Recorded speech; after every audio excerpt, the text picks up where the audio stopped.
Pids, DNVR Rapids with a special dose of Summits news live from downtown Denver on the corner of Colfax and York above the DNVR bar. Toyota Lounge should be a winner's lounge because, ladies and gentlemen, we got her, a star from the beautiful game in the Mile High City. Yeah, brings me back to the old Valderrama days. You know, we've got a real baller in town here. Is she the most well-known football player in the state now? Oh, like notoriety? Yes, like both men's 5X. Is she the most notable soccer player in Colorado history? I think so. Right?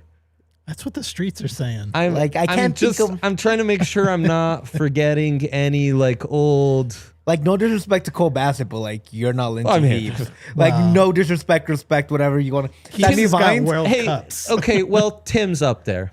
But he A, Valderrama, and B would be Tim Howard, right? Yeah. And Tim, obviously, very, very famous in that stretch where he like. I think it might be Valderrama. Made miracles happen in the World Cup. Then Howard. I think Valderrama, we don't realize that Valderrama was a cultural moment because of the hair. 1,000%. It's like 1,000%. He was South American. He played in Europe. He was like one of one. He was the Messi in his time. Like, people did look at him as the best player in the world. So like, I think it's Valderrama, then Heaps, then Tim Howard. Because Tim Howard is very popular because of he's new generation. Yeah, but like Heaps does feel more mainstream, doesn't it? It does, because she's actually won. Current, I would say Heaps would be at the top. Well, she's a winner. Like, that's the other thing. Like, being at the top of your game, at the top of your notoriety while playing in Denver, Heaps is probably top of those power. Well, like, rankings. I think just in general though, soccer, like, I think Heaps, like, she's won World Cups. She's won like league titles. Like, Tim gold Howard medals maybe has at like the Olympics. Maybe like Tim Howard has like a couple gold cups under his belt and maybe a league title in there somewhere. And even then, maybe I'm like, early Manchester United, and that's about it. But like, Heaps was like the top player for top teams in her prime. Well, 2021 Soccer Player of the Year. Yeah, and even Mallory Pugh in the comments, people are saying like, I think Heaps is even like higher than Mallory Pugh, and I love Mallory Pugh. Like, Heaps is the captain of the USWNT. She's won a Champions League. That's what I'm saying. I think She's one of the most decorated athletes in the history of Denver sports. Just resume alone coming into the summit. I think she's the most well-known Colorado-born athlete. Not most well-known, most successful. Up there. That would be another fun conversation. Yeah. Michaela Schifrin. TDSP. Yeah, that'd be a great TDSP. TDSP topic, Phenomenal Christian. TDSP. I know Christian watches every Rapid I hope show. we get to do another best at every number jersey graphic. No, we're never doing that again. Or we are, and it's one person doing Cole it. Bassett's left foot. Cole's got to step it up because he could crack that top 10, but he's not in it right now. Depends on what his right foot's doing. It's a team effort.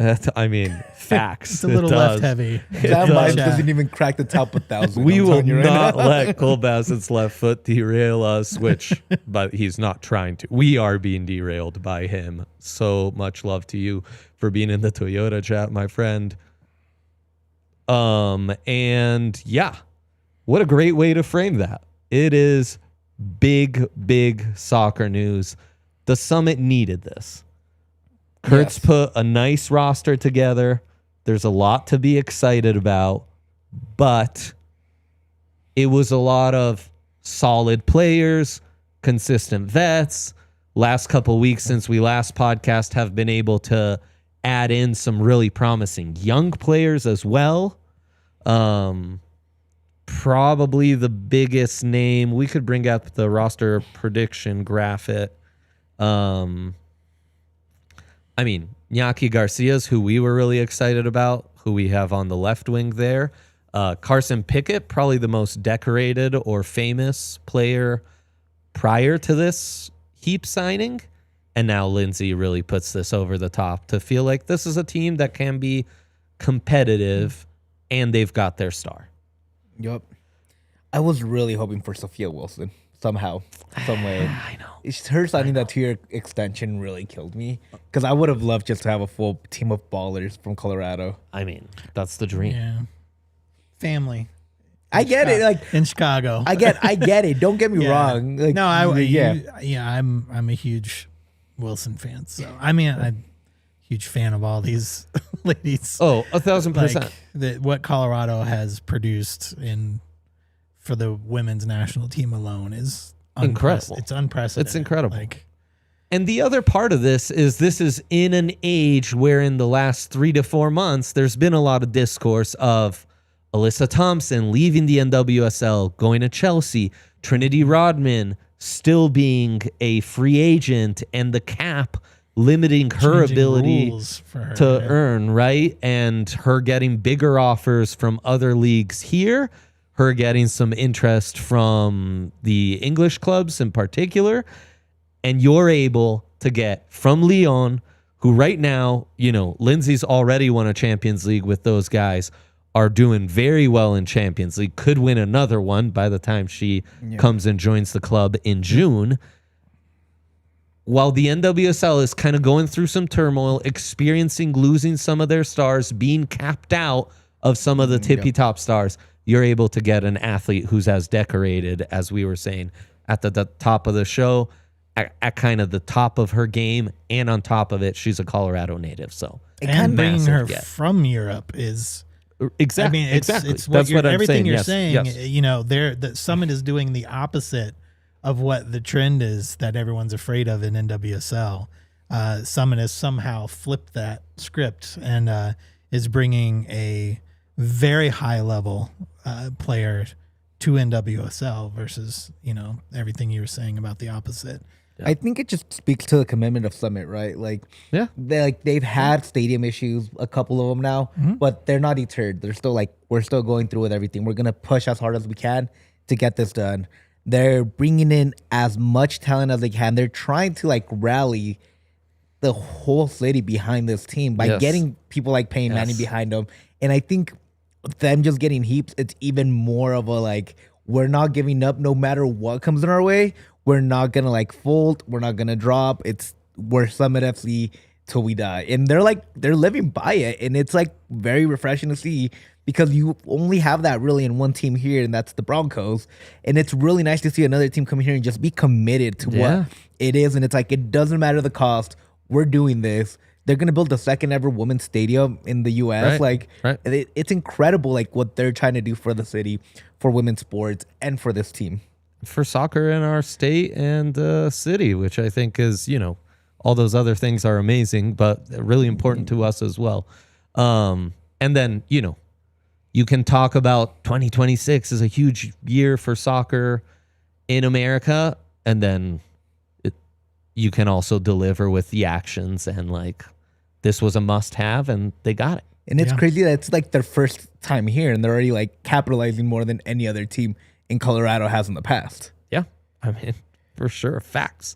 Let's get back to this roster. They just started camp on Sunday. Yep. You, Dwayner, you wanted to put a 4-3-3 here. Based on... That's right. Our coaches,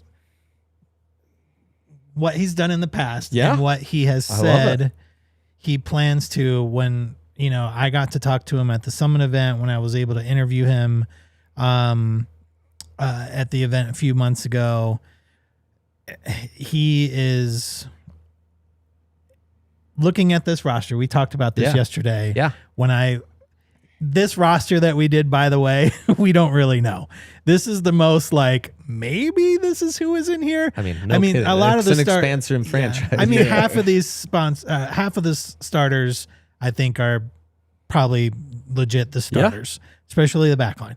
But there's a lot of question marks at every other position of, one, are they going to be the starter come game one? Two, are they even going to be in that position? Because these forwards and midfielders, and this is getting back to what I was just about to say that Dre and I were talking about, this roster is all gas, no brakes. Like, this roster is built heavy on veteran leadership on the back line. So you've got folks like Pickett, you've got Kurtz, who was a 4 times Iron Woman champion. Yeah. She's, as far as NWSL accolades goes, she's probably the most decorated NWSLer on the squad. Just an absolute anchor. Reed and Kurtz are reliable like a Toyota. They just play all the time. It's just a straight, I mean, the back line that's your anchor. All of the players there on the back line are solid. And then you have Ayo Oke, who's on that right back, who's new. Just won Liga MX with Pachuca. Yeah, and just got called up to U.S. Women's National Team. She's capped at all other age levels for U.S. Women's. Yeah. So one of the youngest, most promising talents on this entire roster. So that's not a weak spot. Okay, right back, and Pickett. Pickett was best 11 NWSL left back for 2 years in a row, 21-22. So you have 2 star right backs and left backs who can push up. Look at Yaya's smile. I'm just like, what? Like, day and night in Commerce City is fucking insane. It's like, you're like, who's starting in our wingbacks in Rapids? And then it's like, we got all stars here, baby. It's all gas. And it's like, it is gas. It's beautiful. Dude. It's just like, I'm laughing because it's like day and night in every aspect. And it's all love to Summit, man. Like, you're getting a rookie that's probably going to be the next generation's, like, one of the key staples of the USWNT team on your team. Yep. And you're pairing them with an NWSL staple plus a U.S. women's national team legend. It's just like an crazy lineup just to take a look at it immediately. It's really true. It's awesome. Yeah. And even when you look at down the depth chart, this is the last back line. I know you've got some players too, but as we're focusing here on the back line, on the anchor of the squad, one of the new players that's coming in, one of the rookies coming in out of Georgetown, Natalie Means, I put her at left back. I mean, she tends to play on the left side, but here's why I don't know. Summit has listed her as a defender. Her entire career, she's been a goal-scoring, assist-getting forward. So they're taking a forward and listing her as a defender, which, again, all gas, no brakes. I love that so Everything much. that coaches talked about being a forward-playing, aggressive team, the roster is shaping up to support everything he said about that. So even Means to me, when you already have like settled, what you have on the back line, Means is probably the player. I mean, other than Ayo, Means is interesting to me because I don't know how many minutes she's going to get, but taking a forward and making her a defender is awesome. Love it so much. There's a lot to be excited about on the back line, and then I want to kind of talk through midfield, potential formation variations, and then what the front line looks like as well after a quick break. Toyota, our friends, true homies, believers across the board. And just like we talked about with the Summit roster, so many reliable players on that roster. That's what you get from Toyota. Reliability, the perfect Colorado car, trucks, SUVs. They're part of Toyota's DNA. 4-wheel, all-wheel drive. Perfect car. Play hooky, get lost in our mountains, and have yourself a day Anyone at DNVR who drives a Toyota speaks glowingly about their customer service, how much they love their car, how reliable it is. So if you're in the market for a new car, I urge you to visit your Front Range Toyota stores at a location near you. AutoNation Toyota, Arapahoe and Centennial, Corwin Toyota in Boulder, Groove Toyota in Littleton, Mountain States Toyota in Denver, Stevenson Toyota East in Aurora, Stevenson Toyota West in Lakewood. Toyota, the proud partner of the Colorado Rapids and the official vehicle of DNVR. Let's go places. And Taco Bell, man. Gotta give some love to T-Bell. They have just been killing it with all the new offerings. They brought back the quesarito. Jokic tried it, and he's a believer, a staple of Denver sports through and through. Whether it's getting tacos when the Rockies score 7+ runs, whether it's them appearing on screen for Jokic, supporting the Buffs, they do it all, and they're a classic, man. Nothing better for me than just some classic Taco Bell ground beef in a taco, in a burrito. It always hits. They've brought back the iconic quesarito, of course, was on screen when Jokic got drafted. And while you're at it, don't forget to grab some crispy chicken from the menu. My daughter was seeing that in a commercial and was like, Dad, what? We can get that? So whether it be tacos, burritos, or strips, Taco Bell's crispy chicken delivers every time. Football playoffs, they've got you taken care of. You can be the hero of the party and pick up a crispy chicken game day pack featuring the chicken strips, soft tacos, and Taco Bell's amazing nacho fries. This is definitely a winning combination. Sure, they'll have some good offerings, perfect for a game day for Summit or Pids. Taco Bell, live mas. We're back. So then, Dwayne, keep us. We're hyped about the back line. Lots to be excited about. Nice mix of upside, offensive potential to push, and then reliability down the spine. Yep. In this roster prediction, we have Lindsey in the cam spot. Obviously, that won't happen. Not till June. Until she's July done at Lyon in June. Now, for how the roster is constructed up front, it might make more sense to have a 4-3-1-2 with Niaki Garcia, former Real Madrid, Spanish international, and Kostler, a newer signing, German forward who's had a cap or two, but neither were on the 2025 Euro squad. So kind of need to Kostler capitalize on her potential, Garcia get back to the accolades she was receiving a couple years ago. And then Ali Watt, the first signing, Colorado native, right? Yep. And veteran NWSLer, but maybe not the pedigree of some of these other ladies. Yeah. Allie's her strength is her speed.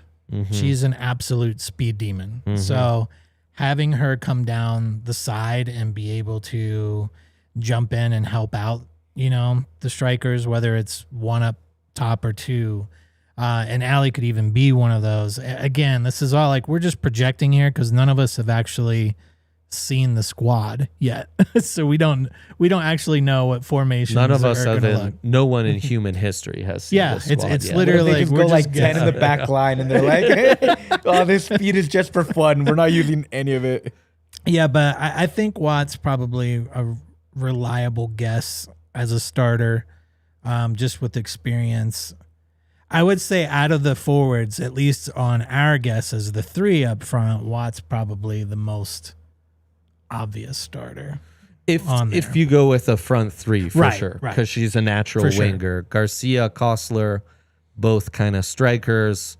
Kostler more of a target woman. Garcia more of a second striker, fancy, fake. What's the fake 10? Yaya? The false nine, more of a false nine, maybe. And then you have region, Canadian, workhorse, and Badgett, who's like an NWSL champion. She can score some goals from the midfield at 5 goals for Washington Spirit when they won the chip in 21 in 42 appearances, has some playmaking ability. So that's probably your double pivot, and how you make that double pivot work with a true 10 like Lindsey, or if Lindsey's playing more in the midfield, or if Lindsey's playing up a little more.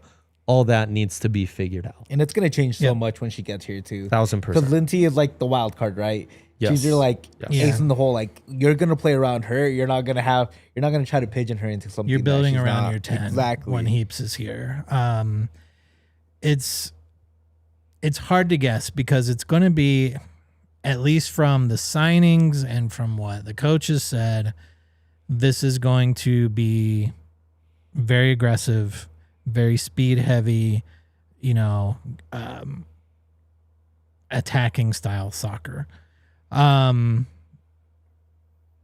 I think it's going to be very fluid in the sense of where players are at. I do think there's going to be a lot of movement up front. And that's why we're not really sure what the formation looks like up front. There's a rookie here that I put at striker, and that's Aikey. Jasmine Aikey, I think would have been the number 1 overall pick if there was an NWSL draft, which that ended this year or last year. Yeah, and that pickup may be going under the radar because of Lindsey Heaps and everything, but she's a Mac Herman Trophy winner, which is the top player at the collegiate level. I want to I'm not a numbers guy. You guys know this. I'm more of a story guy, but I'm going to use numbers right now. It sounds like you're a pretty big numbers guy. So 89 appearances, 43 goals, 29 assists.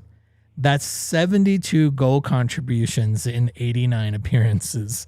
That is nuts. Pretty good. So had 13 goals, 7 assists just last season. Stanford went to the Natty and lost, and she can score them from everywhere, including free kicks. She has an absolute bomb of a right foot. I saw another goal of the week where she's scoring from damn near midfield, top, right in the upper corner.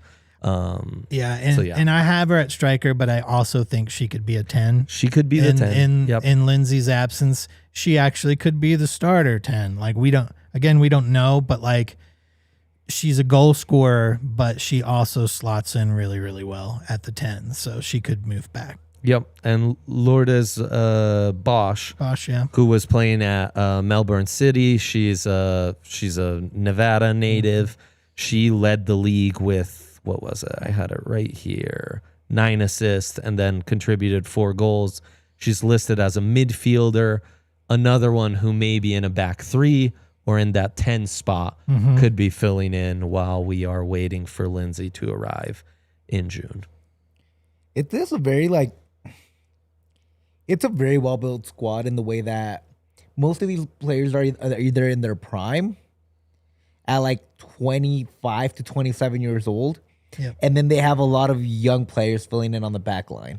There's not a lot of players that you look at here and be like, oh, maybe they have 1 contract left. Most of these are like 1 or 2 more contracts still, which means they're trying to build kind of like an actual squad to win this year, not just kind of throw players out there and be like, oh, it's our first season. We really don't know, which is kind of expected sometimes from these expansion teams, right? Yeah. It feels like they're really trying to put a good product out there.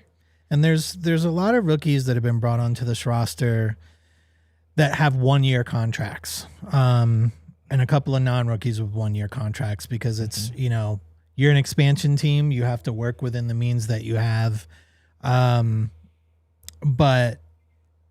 McCormick is a midfielder we haven't talked about. Una McCormick, she is one of the rare rookies on this squad that got more than 1 year. She got 3 years, so that's clearly somebody that Summon FC is high on, looking down towards the future. Just won a national championship with Florida State. A bit of an Iron Woman as well, played 20 out of 22 games. Also had a couple of game winners for Florida State. So while she's not she's a midfielder, she's not a prolific goal scorer. She's got a little bit of that clutch gene, which is really cool. So that's another rookie to keep your eye on, along with Aikey and Means on the back line. Yeah, I mean, they just signed Olivia Thomas, who was third team All-American, playing with North Carolina. We don't even have on the graphic because it's like Right. that. I mean, players are coming in Just every day. That was yesterday. So yeah, I've liked how they've been able to add some rookies, and I think it's a nice mix. You've got some good, solid vets. You've got some good buy low vets who maybe were playing their best 2-3 years ago, but now are going to have a huge opportunity with the Summit being an expansion team to kind of, get back to that prime form, and then some really intriguing rookies as well. So I think it can be a competitive squad. They definitely, I feel way better about it with Lindsey. Of course. Yes. Without Lindsey, I would have been That's your Georgie, right? they can be Rapids terms. competitive. Yeah. It's like you need that linchpin to make all these 1000%. pieces around you work.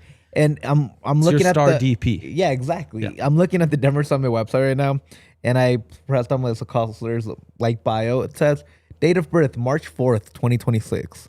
So we have somebody that hasn't even been born yet playing for this team. She's young. They're bulking up on the Talking about looking at the future. Really talking about somebody that's looking for a third, maybe fourth contract down the line. That's amazing. March Good question 4th, same birthday as Lucia. in the chat as we kind of wrap up Summit as far as this roster is concerned.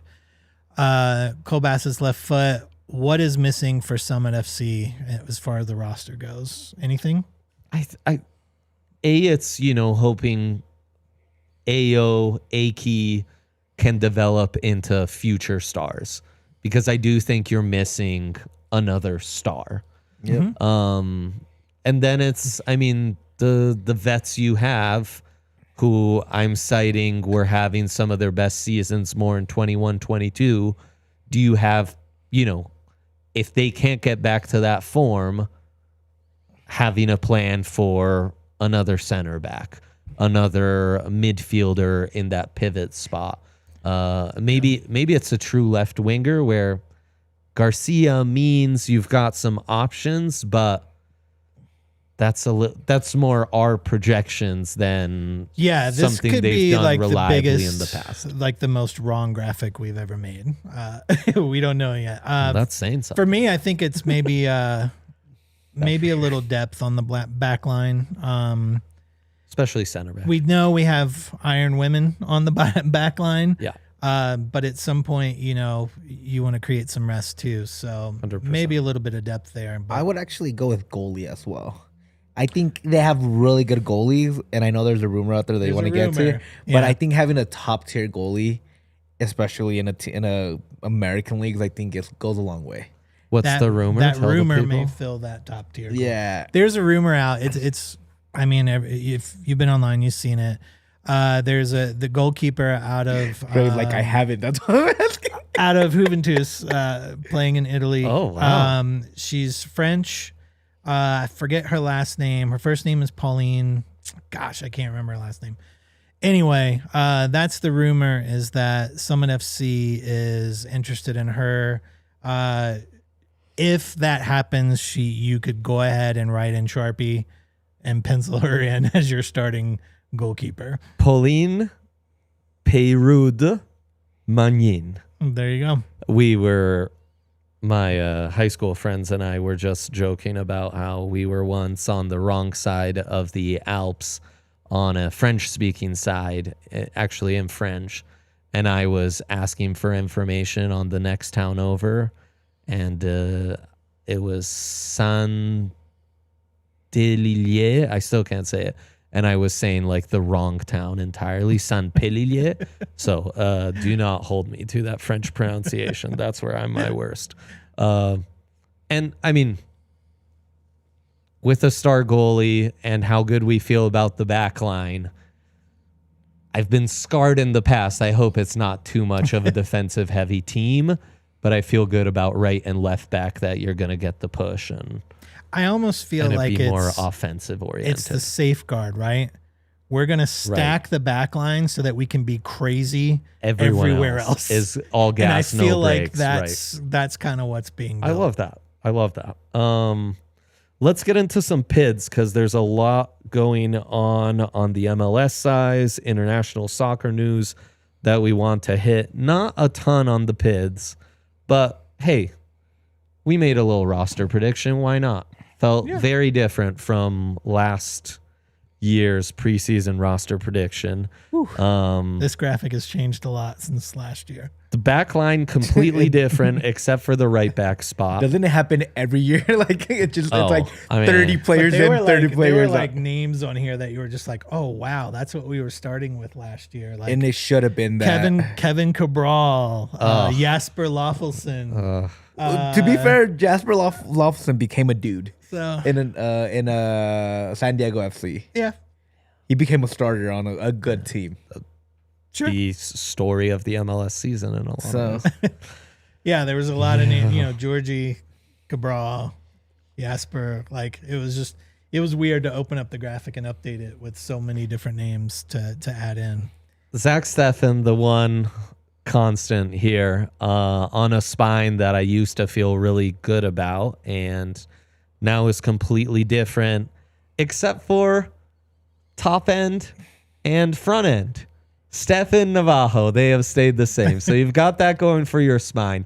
That honestly not the worst place to start as having a reliable goalie and a reliable frontline striker. I would almost argue it's actually worse because it's like what's connecting those two at the end of the day? Like there's nothing there. You know what I mean? It's like, well, you have the start, you have the finish. Where's the actual connector? Yeah, it's not a Wi-Fi lineup where it just connects like wirelessly. Like you need something there. Oh man. Yeah, I mean, the center back duo completely different. Obviously, we saw Holding towards the end of last year, and I think Rob needs to really show us something because he's going to have guys like Ian Murphy and Lucas Harrington, the young Australian center back, really nipping at his heels. And I loved what we saw from Noah Cobb, another young kid. Yep. He got some play at the U20 World Cup. So that no was longer nice. on loan. He is a true PID now. The left back disaster. Looking at that lineup, you look at there's only, and we're going back to it, like there's only 2 spots in this whole roster where I'm like, yeah, if one of them goes down, I'm okay with whoever's right behind them, and it's literally goalie and a striker. Like the only 2 spots in this whole damn roster where I'm like, I'm good with the starter, I'm good with the backup. Give me either or, and I'm fine. The rest of the roster, I'm like, I'm not good with any of you guys. Aronson, like, I don't know who you are yet. Like, I still don't know who you are. Yeah. I have faith you'll be good, but like, I don't know if I can trust who's behind him. We don't know. We could be Cole, right? Could be Cole. I don't want to see Cole near the ball ever again, if I'm honest. Like. The left side of the lineup is what concerns me most. I talked about with all of last season, and thank God we added Dante Seeley, so I feel so much better about our right wing, and who knows? Yeah. Could Aronson play as an inverted left winger? Could Cole Bassett find his spot as a left winger? I'd actually bet more on Travis Jackson being the inverted kind of guy on the left wing or the left back position than like Cole or a guy like Aronson. I think Aronson's better in the middle because he is a workhorse and he wrecks whatever the other team is doing defensively. Yeah. And I think when you put him out there, you isolate him. And that's when I think he needs the ball at his feet. He's another Georgie. He's your 10. You need that guy to be in the mix at all times. With a guy like Cole, he's kind of like Aronson, but more of just like he needs better awareness of his surroundings most of the times. And I think, again, if you leave him out in that corner, he's going to get lost. You're not going to see him. You need to have those speed guys like Manyoma, Stuart Baines, and Seeley out in the corners so they can take advantage of Aronson and Cole kind of pinging passes. And I think that's when you need Cole and Aronson kind of to change that double defensive pivot into that double 10s up front, and I think that's where you bring in a guy like Travis Jackson and fill in that Jackson Travis. That fill it. I'm thinking of somebody else. You bring him in, and that's your double pivot defensively because he's done it with Armis. He's done it in R2, and I think he has that kind of ability to handle the ball very well in those positions. Fair. I'm really high on Bryce Jamison. I think he could really factor in on the wings here, and then, it'll be interesting to see where Ronan factors into all this. It is a crowded midfield, a crowded double pivot with Hamza, Atencio, Bassett, Ronan, all factoring into that. And then, the young guys, Wayne Frederick, Ali Fadal, do you get something from them? Yeah. It's crowded. Hard to say. Yeah. No disrespect to anybody on the team. This feels like a backed up toilet more than a crowded midfield right now because it's just full of shit and we don't know what's going on there. Wow. Like we don't have a lot of proven spots anywhere right now. Hamza and Cole have some real pedigree. Pedigree doesn't mean anything from Cole to me anymore because Cole has not done anything that I'm like, wow, you've really improved. You've had 2 years, 3 years to be a kind of a guy and you haven't done anything. It's a massive season. It's like either it's make or break time for him. It's literally make or break time for him. Where Wells uses him is... And Frederick's still on this. That's the biggest clog in all this. Like Frederick, where I are we miss doing? Ollie so much. It's like such garbage. We don't have even Ollie, with man. I love Atencio, and that's one of my favorite guys on the team. He really hasn't done much either. Started a lot last year. He did, but that's about it. And the team didn't win any games, though. I think the key piece that we're missing in this discussion, because clearly you're like, this is kind of how I see it. Yaya's out completely. Yeah. It's Matt Wells. We don't know. More likely than not, this is probably the formation that would work with the Matt Wells coaching. Yeah, based on what we know. The 4-2-3-1, but again, he said to you guys he's not married to that. Yeah, he's not married to that. He could go 4-3-3. What I loved about the interview, when we got to talk to him, is that when we did ask him that question of, you've had these amazing mentors, like whose style do you fit with more? And he just very upfront was just like, this is my style, which I love that kind of undercover swagger that he has. Like, this is his chance. I think he told Yaya and I as well, like the guys are probably not liking him very much right now in preseason because he was very upfront. He's like, I'm going to run these guys really hard. Yeah. They're probably not going to be my best friend. Where are they doing their training camp? They're in Florida. In Orlando. Yeah. You literally play at altitude. What are you doing training at sea level? They used to go to Mexico City. It's absurd. Yeah, man. but they used to go to Mexico City, which is higher altitude, which would help out a lot more. That's what I would do. Also, the weather's been gorgeous, so I don't know. I know it's going to get cold for a few. I just think it doesn't matter if you're running hard at sea level. Horrick hates being here during that season. I think fitness is fitness. I mean, yes, you're going to build up more obviously when you're here, but when you're getting the squad together right now, not dealing with the cold because we don't have the right training facilities here. Oh, well. Getting somewhere where you can actually work on the game, work on drills, and not have to worry about snow and cold and everything else. Yes, you miss out on the altitude, but they're going to get that when they come back. It's just not that big of a deal to me. I see both sides. I really do. The cold, I'm like, you play a lot of cold games here at the beginning of the year. Yeah, so they're gonna build these are pro athletes. Like they're gonna get acclimated to the elevation here. I'm just saying, Olympic athletes literally train in our state to get that high endurance. They train where I used to live in Flagstaff, Arizona, which is a mile and a half above. That's literally like the training center, outside of Colorado Springs. Just seems like that could be an advantage for you, and you're lessening that advantage. Out of this whole squad, is there anybody that you're really excited to see? I'm really excited for Dante Seeley. And I'm really excited for season 2 of Paxton Aronson. And I guess maybe silly me, maybe I'm just a draft guy, maybe I'm just a Pids fan, but it's the unknowns. I love me a good unknown, you know? I can dream on Lucas Harrington. I can dream on Bryce Jamison. Those are actually the two guys I'm the most excited to see. Yeah. Those are like, Jamison Harrington, Jamison has like U18 USWNT pedigree, like at a winger spot. Like that seems like a lot of fun. Yeah. I'm super excited for Lucas Harrington. Just because he has like the afro, which is like, tall. you got Valderrama back in here? Like, do we dye his hair and put him in the back line? Like, can we do a giveaway where it's like Lucas Harrington hair day? Like, he might be dope, man. Those are the two guys I'm really excited to see. It comes with a lot of hype, you know. That's probably the one player that's new that I'm super interested in.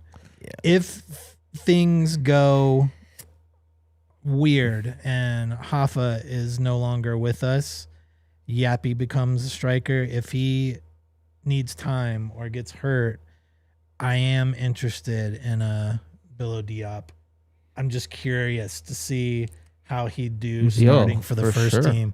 I'd really like to see that. Like, that's all the something strikers for they this drafted season that I'm excited about. Yeah, this season I could be really interested. And then there's Baker too, which we didn't add yet because I don't know. Yeah, no. I mean, Alex Harris could factor into this wing rotation, right? I think Alex Harris will move more into that 10, right behind Aronson. Yeah, because I think he brings a little bit more of that he plays that false 9 as a striker anyways, which is basically just a 10. But you just leave the wide open, you leave the 9 open. But like instead here you're playing with like an actual 9.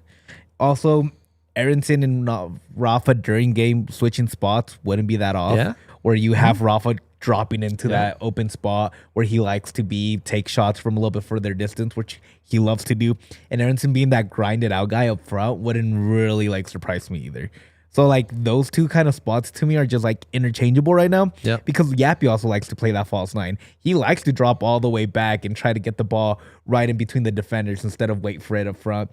So like to me, the 9 and the 10 are the two spots where like a guy like Harris, Kudi Pietro, Cole, Stuart Baines, and Monyama could all be interchangeable with Navarro and Aronson. And I think Sealy could even play as a striker. You know, so I do look with how the roster is constructed. Reggie, Keegan, I love those guys, but it's not the best at right back. I'm really in Dre's preferred formation. Left back would be Ian Murphy. I liked enough of what we saw from Ian. And left wing, your best option might be Yappy, who did play on the wing a couple games last year, right? So that might be my preferred best 11. I do see the reason for paying for Hamza. Hamza might be able to allow for more of this quality in midfield and still keep that balance, right? Like he's got to be your workhorse. He's got to be a super athlete in the MLS. But with how the roster is constructed, I almost wonder, would you be better off with a 3-man back line and play a 3-5-1-2, which is basically forget the outside guys for a second. It's the 3 in the back. It's the 3 at midfield. So it's Hamza, Bassett, Ronan, something like that. Atencio. Aronson's the 10. And then your 2 strikers can be Yappy, Navajo. They can be Sealy, Navajo, or Sealy, Yappy if Navajo left. But then it's who do you play at left midfield to just bomb up and down, and who do you play at right midfield to bomb up and down? Could Bryce be that guy? Could Stuart Baines be that guy? Can Manyama do that as less of a winger and more of a true just workhorse midfielder on the flanks? I don't know. Is that where Sam might find more of his role, or Jackson Travis? You know, are they better as left midfielders than they are left backs? I think that's literally where Jackson Travis is gonna make the most impact. I'm 100% since last year. I've been on the Jackson Travis train for a couple years now, and I really think that back line is gonna turn into a 3-man, and it's gonna be a rotating 3-man between Jackson Travis dropping back and then having Cobb and Holding kind of be those other 2 guys. And then I think it's going to rotate back to having Cannon drop back. And then I think it's going to be a rotating 3-back within the game where it's going to allow Cole to move up and build that that basically 4 line with Manyoma, Bassett, Sealy, and Aronson all in a line, when having Navarro up, or maybe even moving Sealy up or Aronson up and having them be a 3-2 up front and help out, get some of the most dynamic playmaking that you usually get from Cole in that area, right between the midfield and the defenders, right? That's where you want to be as a midfielder number 10, because that's where you can create. That's where your space is at. It's just, how do you get behind the back line? And I think that's where you're going to have that kind of movement of positioning back and forth, from seeing how Tottenham has played, seeing how all these others, where Matt Wells has been. It's always been a rotating cast, and it's always been a moving lineup. It's never been a just straight up, like, there's nothing else around. It's like, it's just, we're going to stay to this. It's always like, you move to one side, and whatever side is the weakest, that's where you attack. You overload the left, and then you attack the right. And I think that's where the Rapids are actually built for this, where they have a lot of guys that can play multiple positions and are really good on ball. And I think that's the biggest strength of this team. I like it. Yeah. There's a lot of question marks, man. There's Totally. a lot of question marks. That's what sucks about the preseason is you know that the squad is somewhere working out, both, Rapids and Summit, but we don't know what any of it looks like. Yeah. So this is the worst part of the season, having to wait. If you changed the logos and, like, let's say, like, of Summit and Rapids, would you be excited about this Rapids team if it had the Summit branding, like level of player and everything? No. I don't understand the question. So let's say, like, the Rapids roster was the Summit roster. It's a brand new team coming into Colorado. This was an expansion. Yeah, if it was an expansion team, would you be excited about the Rapids roster? You're talking about with these players as an expansion team? Yep. The same way we are excited about the Summit. I think it would get like a +10 favorability because it's brand new and everybody's excited about it. Summit almost gets a little bit of an easier pass because it's the new shiny thing. That's not taking away from Summit. That's exactly how Yaya's framing it. Yeah. And so, like, it's not taking anything away from Summit, because I do think they've done a really great job building this roster. You could make a case for it. So I think that's what I'm thinking. I think you could make a case for Lindsey Heaps. I think. Yeah. So, I mean, if this was an expansion team, I think people, because in the chat, people are like, oh, I'm not real confident in this roster. But I think if it was an expansion roster and you look at what some of these guys bring to the table, there's room to be excited. Harrington, I think, is very exciting. Hamza is a complete, for me personally, unknown. I don't know what we're getting from him, but the hype seems good. The one player we haven't talked too much about that I'm excited about from our brief look at him last season is Manyoma. I think he's an exciting player. I think he's a dog. I think he's somebody who is, at least looking at the end of last season where things maybe felt a little stale, he came in and looked very hungry for goals and for attacking. And I'm curious to see what his second season is going to be, because now he's going to be embedded with the squad and we actually get to see who he really is. The biggest difference is Cobb is more of an unknown instead of the 2 vet center backs. There are a lot of similarities. There are some, because Vines were so low on him now after last season, but Vines, in a sense, much like Pickett was best 11, 21, 22, Vines' prime isn't that far off, where he was in, Belgium winning the league just a couple years ago and almost starting for the USWNT. He would have been the starter in the World Cup, right? If he didn't get injured. Yeah, the last few games of the season, Vines was trending in the right direction. Oh, 100%. Yeah. But the injury has changed that. Sure. Stefan, better pedigree than the goalies currently. You look at Manyoma and Garcia, and, like, I feel like they're similar. Like, they're just kind of like active wingers. Mm-hmm. Garcia's pedigree, though, is more like a Navajo pedigree. She's And awesome. I agree. Like, there can't wait is, to watch her but, like, there are that kind of, like, And Lindsay's not Aronson. no, like, Lindsay would be like having Messi. no. having Lindsey would be like if you bring in USMNT wise. I think it's if you bring in Tyler Adams. Give me a 10. A 10? That's not Pulisic. Well, Pulisic's a winger. Maybe Musa? No, Musa's not really a 10 either. Lindsey's not Musa. No, dog. I said no. I disagree with you. Lindsey would be in. Telling myself that. I think Lindsey would be if you could bring in Landon Donovan in its prime. Hey, right. I think that would be that'd be the closest thing we could get to. Right. Because That's I think good. That's yeah. I like that So one. Yeah. you're off. Oh yeah. So we're off by just a couple spots. But you're right. We might be more.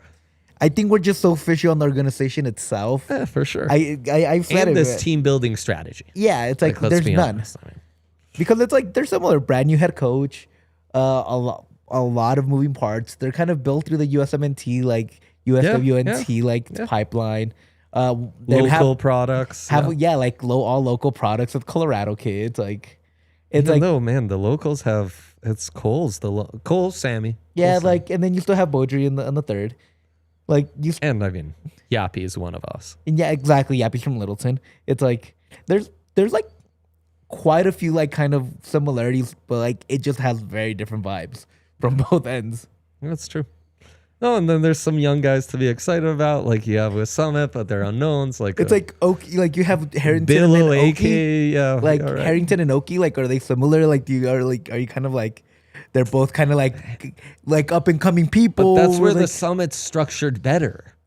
Harrington's just another center back. We need the right backs. We need the left backs. They've got that figured out. I think that's the issue. I think it's that they've kind of attacked areas of the pieces weakness. fit more naturally. Yeah. Well, they don't have contracts that they're having to deal with that are already in place either. It's easier for Summit. You've got a Vines contract that you can't get out of. You just extended Keegan. So it's like how much, like what are you going to do, you know? But like I think that's where like the issue know. comes in where Well, you're no, like that's what that's I'm know. agreeing with you. I'm just saying it's easier know. because when we're saying, but like Summit's building it correctly, well, they had a clean slate to work with. It's a little bit easier when you don't have contracts already in place. No, and you're completely right. Like, and I actually kind of I think Heaps would be your Zach Steffen. They're just different positions. Yeah. I think For sure. both US kind of people that like are Zach like, needs to be more established, but yes. but Zach was established for a long time. He was your one, like your penciled in one for about 10 years. I mean, yeah. We have 8 minutes left. Do we want to go MLS latest transfer news or international soccer madness? Let's do both real quick. You got Okay. Just do the rumors, So, like quick rumors on USMNT, and then the craziness. Yeah. Well, I mean, some big signings out west. Miami building maybe what some are calling the greatest MLS roster ever assembled. Real quick, I love Weeby. I love you, Weeby. You going out there and saying that Miami is not playing with different rules than everybody else in this league is BS. When LA Galaxy literally had to give up Jovic because they couldn't afford him under whatever the rules is, but yet Miami can continue to get players under DP and TAM spots. Beltrame for $15 million, and- on this roster. How? And it's like that is unfair. It is Beckham being able to, and I love you, Weeby. I think you're one of the best MLS analysts, if not the best. We love you, but like, Weeby. it's such a BS saying that like they just have better gems. They don't. They just have more leverage, more pull, and that's why they can do anything they want because they can literally just pull the Messi card and say, "Well, we got Messi. What you gonna do about it?" And it's just not the same for any other team out there. Could not agree more. But Miami aside, some splashy moves happening all over the Western Conference. LAFC getting a nice international signing. Houston as well. Austin brings in Facundo Torres for $9 million fee.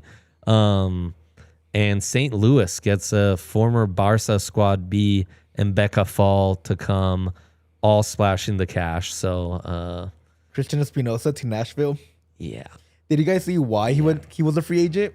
No. So Christian Espinosa was about to sign a contract. He literally got Elvis Doom revealed. He was supposed to sign a contract with San Jose, stay with them before the deadline for extension. Turns out one of the employees didn't send in the paperwork on time. MLS gosh. voided it, and now he became a free agent. Tried to work it out with San Jose, but since he was a free agent, it was a little bit of a harder deal. and Nashville came in and brought him in instead. Craziness. Remember Brenner from Cincinnati? He went to Serie A. He just got signed today by Vasco da Gama in Brazil for $6 million. It's also crazy that he came back on loan for this playoff run, barely played, and then left immediately again. $6 million. International soccer. We have Josh Sargent trying to play his way out of Norwich to go to Toronto FC and join Georgie there for that project. It is not going well. Norwich playing hardball. He's been sent down to the youth squad to train. He's training with his 5 kids right now, dude. And that's a shame. Well, Ricardo Pepi, brighter news, getting a $30 million offer to go to Fulham from PSV. His rise since leaving the U.S. has been notable. Him and Haji Wright, who we mentioned on the last show, balling, though Pepi currently dealing with an injury. Is Pepi your starter? Because the way he's been playing, besides the injury, like that dude has been putting in more work than anybody else internationally. That's another one where you might abandon the wingers, play with Haji Wright and Pepi up front, Pulisic as your 10, McKinney, TA, whoever else, and the Give 3. me that all day just diamond it long. up all the way through. Yeah. And I do like And then that. you support A-Rob and Dest pushing up the flanks more because they don't defend that great. But either way, you also have like Pulisic and Haji being able to like extend the outside and leave, like go into the wings if needed, because they're both good out there. Pepi can play a little wider too. Yeah, exactly. They both open up, and then you can just have Pulisic kind of running in the middle and be your 10 at your 9 at times. Tim would play great if you need to put in Timothy Weah as a front forward, or Balogun would play great in a front 2, right? So you have those options. Give me all of that. Yeah, it's pretty beautiful. I hope it never happens for my sake, but We'll see. We'll see if Poach can figure this out. AFCON final craziness, Yaya. oh, dude, The African Championship final is going on right now. It was kind of lit. It felt very CONCACAF-y in some ways, and the final was just insane. Dude, we wish we were AFCON. The amount of stars, entertainment, and that's for sure. bullshit that goes through AFCON is incredible. Where you have the Moroccan players and water boys and trying to fight for that towel for the Senegal goalkeeper, and then the coach comes out afterward and says they're doing black magic. You have the Moroccan president saying that, or did you see that Mario saying and the Senegal coach were both discussing that Ibrahim missed that Moroccan penalty on purpose because it was like right down the middle. He didn't react. He kind of just gave it to them. The Senegal players didn't celebrate after he missed it. Dude, well, you were saying the shooter and the keeper from the other team. Dre filled me in on all this yesterday, and he showed me the clip. They're talking to each other. The Senegalese captain goes to the goalie to let him know where Brahim Diaz was going to shoot it. And Brahim Diaz was not supposed to be the penalty taker. They switched it. And it's hosted in Morocco after disallowing a Senegal goal that was dubious and giving Morocco a penalty that was dubious at the end of the game. It's insanity. AFCON is my favorite tournament because it's champions, it's Euros, but with CONCACAF bullshit written all over it. And you don't get that anywhere else in the world because you get all the stars. You get the Sadio Manes, the Mo Salahs, you get the Rahims, and like you get all these people just battling, like, and there's like top tier teams in Nigeria, Morocco, Senegal, while having like so much talent, so much CONCACAF bullshit go through it. It's like AFCON makes CONCACAF look like the Euros when it comes to officiating and the amount of slides. Cole Bassett's left foot wants an AFCON CONCACAF tournament. It would be incredible, dude. Having Honduras really just fun. like go up straight cleats into like a Moroccan player would be insane. That'd be really fun. Yeah, that was wild. Dude, that's why soccer is the best sport in the world. That's why football is the best sport in the world. No other sport does what the beautiful game does to people. And there's no more the styles of play in the insanity world. it brings out of humanity is you can't play unrivaled. Any other sport in the world barefoot with a shoe. And like the shoe can be your ball and you're barefoot and you can play soccer. You don't need any equipment to play soccer, and it's the beauty of the sport. Because then when you do become a professional, you get this crap load of stuff that happens in the AFCON final, and it's so much fun. It was unreal. Dion, did you see that GIF I sent you? Can you bring that up when you have a sec? And then, we've had some notable dual nationals picking Mexico over the U.S., Richard Ledesma, Brian Gutierrez, kind of the headliners as of late. So streets are saying El Tri, up, up, up. I think it helps when El Tri when the U.S. feels so stacked right now with dual nationals. And I think the geopolitical climate also kind of lends itself for people kind of moving towards the other countries they're kind of representing. I think it's just the USWNT is super stacked right now in a lot of places. I'm not saying they're good, but they just have like flown in starters throughout the whole lineup. It's hard to get into that lineup. Exactly, or even crack in. Like you have to be like playing extremely well. While in Mexico, you have a little bit more of a shot to get in, play at a World Cup. I think a guy like Brian Gutierrez is going to be actually in this World Cup. But even like Mexico just lost one of its dual nationals to Canada and Marcelo Flores. It's like all these guys like are trying to do anything they can to go play in this World Cup. Like that's all they want. Athletes. They want to play. Yeah, exactly. Their life. Yeah. It's not like besides the geopolitical climate, a lot of this just like where can I play? And I think they're starting to notice that the Mexico team has a lot more open spots than the U.S. team does at this point, because maybe there's 3 spots that are open, and those 3 spots could be taken up by White, Luna, and then throw your other MLS guy in there. I think it also, you mentioned geopolitical, it's also a mess that is the USMNT Federation. Exactly. I mean, you can't smear your star players for a month and feel like, oh yeah, that's a place I want to go and develop, man. You can't have the mess that has been this federation for 10 plus years. I mean, since its inceptions, frankly. Just yucky stuff. The Mexican team also seems just a lot more stable because they brought in an older coach, a coach that's been around the federation, understands it. He's turned the team back around into making it a hard team to play against when Mexico was kind of the laughingstock for the last few years.